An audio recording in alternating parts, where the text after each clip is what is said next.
Hello, beautiful people of the internet. How are you doing today? My name is Jackie and welcome back to my YouTube channel. Today in this video, I am going to talk about the 5 longest books on my TBR. I do have a decent amount of books on my TBR that are over 500 pages.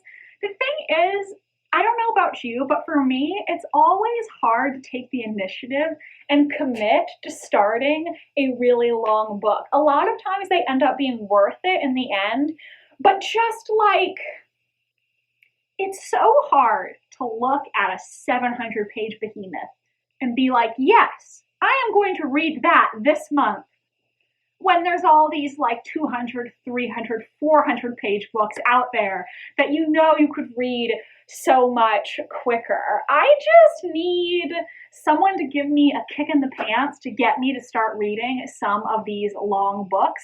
So hopefully by talking about them with you today, I'll feel inspired to pick some of these up in the near future. I don't know. I need you guys to give me some support here and encouragement. So the 5th longest, why did I hold up 2 hands? That's 10. 5th longest book on my TBR, according to Goodreads, is The Romanovs by Simon Sebag Montefiore. I added this book to my Goodreads TBR in September 2021. I added this after I watched the Netflix docudrama, The Last Czars, where Montefiore, I believe, appeared as a historian providing his commentary. This is, as the title suggests, a nonfiction book about the history of the House of Romanov, who reigned over Russia for many, many years until the final members of the imperial family were murdered by the Bolsheviks. Russia is not a country I know a lot about. I know there was Ivan the Terrible, Catherine the Great. I know about the assassination of the imperial family. And I really don't have much more than that. It's just not a country that I personally know a lot about. So I would like to learn more and expand my knowledge. I watched this docudrama and I decided to add this book to my TBR to learn more about the House of Romanov. The thing is, it's over 700 pages. Goodreads lists it as 784 pages, and that's very, very long. Granted, it's covering like 300 years of history, so you can't blame it for being that long. It's just very intimidating to commit to reading a nonfiction book of that size. The 4th longest book on my TBR, according to Goodreads, is Middlemarch by George Eliot. Goodreads says this book is 904 pages. I'll check my specific edition to see how long it is. Mine is 838 pages, so not quite as long as Goodreads says, but still very, very long. I absolutely love this penguin cloth-bound classics edition of Middlemarch. I think it is darling. I just absolutely love the design and the beautiful rosy pink color. Part of the reason that I bought this when I did was just because I loved the look of this edition and I wanted to have it for my collection. However, I still have not read this yet, even though I bought this a couple years ago, because the size is very scary and I'm scared to pick it up. This is a Victorian classic novel set in the titular village of Middlemarch. The main character is a woman named Dorothea Brooke, and I believe that the plot of this novel really concerns the goings-on in this village, multiple different romantic relationships. I'm no Victorian literature expert, but I would say I think Middlemarch is the most famous of George Eliot's books. I've read one book by her previously, which was Adam Bede. That one was a 3-star read for me. It was not my cup of tea. However, I want to give George Eliot another chance, and this book sounds like it might possibly be a little more up my alley. I do need to read this in the near future. I own it, and I want to give it a chance. I'm just scared because of how long this book is. Maybe if somebody hosts a middle March readathon, I will join in, and that will finally be the kick in the pants I need to read this one. Next up, the third longest book on my TBR, according to Goodreads, is The Pillars of the Earth by Ken Follett.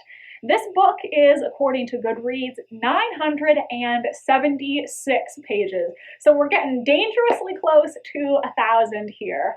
This is a very popular historical fiction novel set during the anarchy in England. It follows a bunch of characters, I believe. It has a bit of an ensemble cast, and also apparently they're building an abbey in the book. I think that's part of the plot. I'm really not sure, but I have heard some positive reviews for this one, but also recently I have heard some very negative reviews too. I believe this book might have been included in the Great American Read special they aired on PBS a few years ago. I think it might have made the list for that program. And I have heard lots of good reviews for it, as well as some negative ones, like I said. But it is generally regarded as a really great book, and it was even adapted for a TV miniseries a while ago, starring a young Eddie Redmayne, Haley Atwell, and Matthew McFadden, among others. So it is a very popular, very successful book. The first in a series. So that also adds to its intimidation factor, because it's not just one near 1,000-page book. It's the first in a series of several very long books. And that is very scary, very intimidating. Are you at all surprised that I haven't read this book yet? But if you have read The Pillars of the Earth, do let me know what you thought of it. Did you like it, dislike it? Do you think I should read it soon? This book scares me, so if I'm going to read it, I need people to give me some encouragement to motivate me to take on this behemoth task.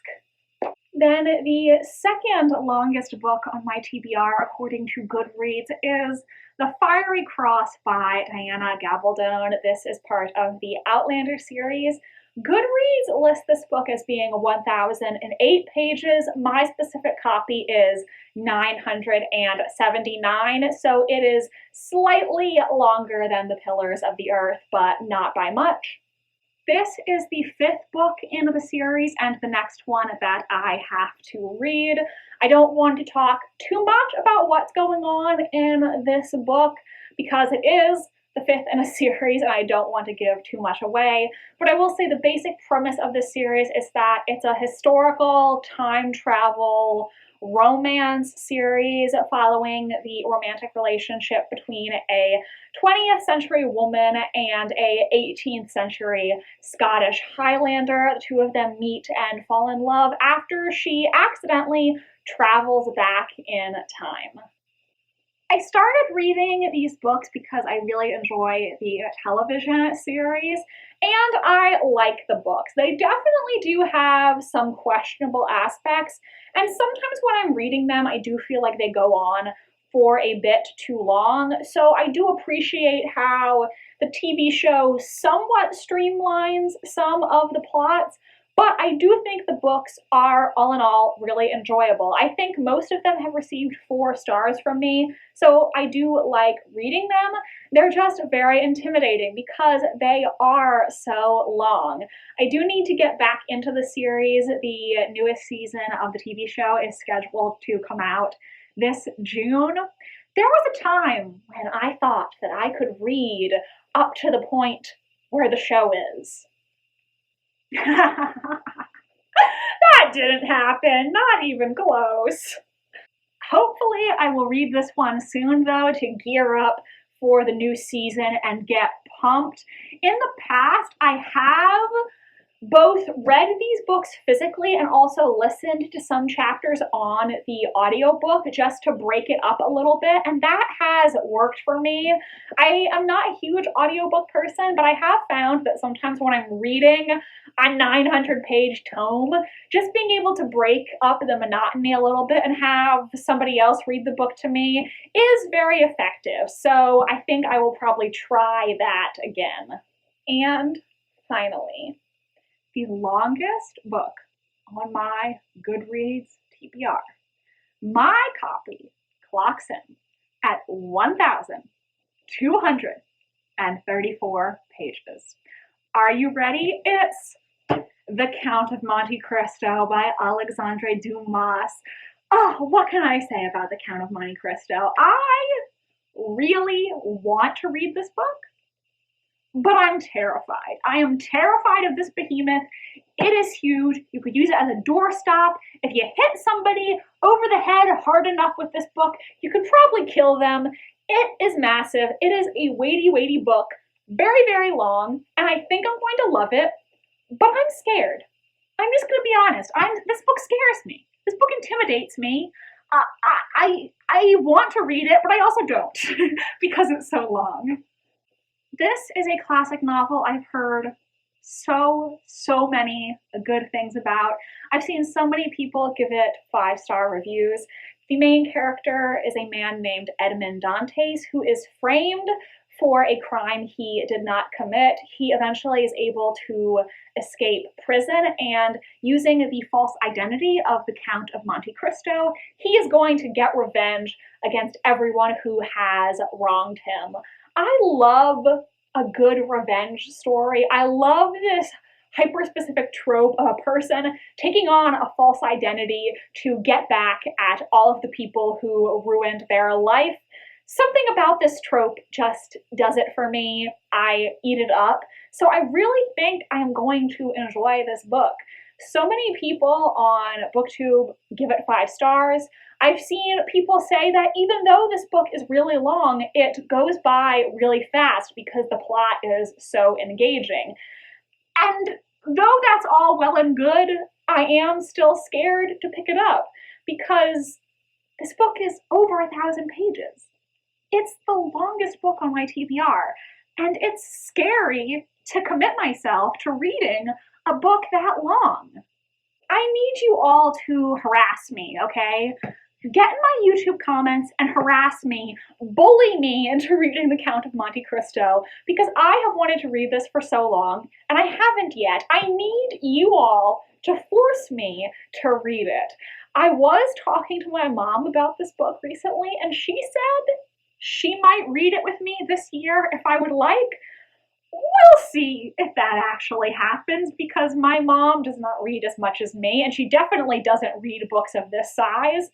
So we'll see if she actually wants to do that or not. I think maybe we could read it together over a period of 2 months maybe, and that would potentially be the kick in the pants I need to read this book, but I don't know. We'll see what happens. I think I will really enjoy this book once I read it.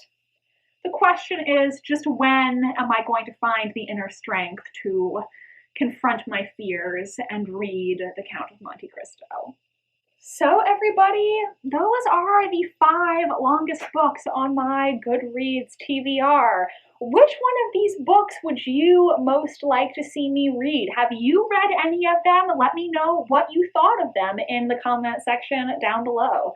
I hope you enjoyed this video. If you did, make sure to give it a big thumbs up and subscribe to my channel if you want to see more from me. I post new videos every Wednesday and Sunday. My social media links are down below if you want to follow me on Tumblr, Instagram, or be my friend on Goodreads. Thank you so much for watching, and I hope you have an inspirational rest of your day. Bye, and I'll see you next time.